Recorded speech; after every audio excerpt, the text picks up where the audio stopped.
Hi, welcome to this new slow life. Newly retired city girl, and I'm doing some really fun stuff. I am building a pantry, building a garden, and just slowing down my life. And today we are going to take you through a styling of my vintage pop-up shop.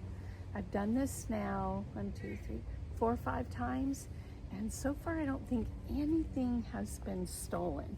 And if it gets stolen, I guess I don't care, because it's probably going to go to Goodwill sooner or later. But I think people are loving it. And I do it 2 ways, where I have envelopes and they put cash in the envelope and they take it up on my porch, put it in my mailbox, which is locked, or Venmo. So I think it's been working, and I'll be gone all day and peek at my Venmo, and sure enough, people have purchased stuff. So it has been a joy. So you're gonna watch me style it.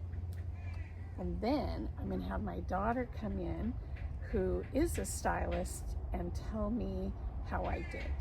So here we go.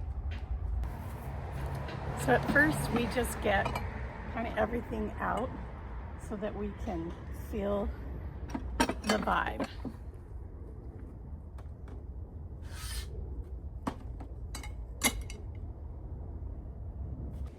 Glasses are really heavy and beautiful.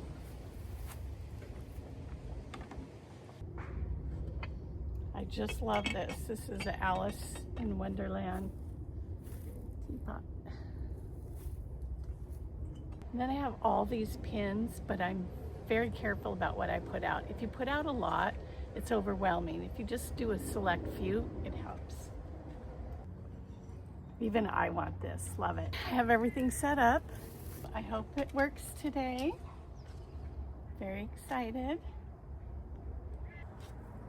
I'm gonna have my daughter go through it in a minute and tell me what she thinks of my styling techniques. So we'll check in. Thanks for joining. Ciao for now.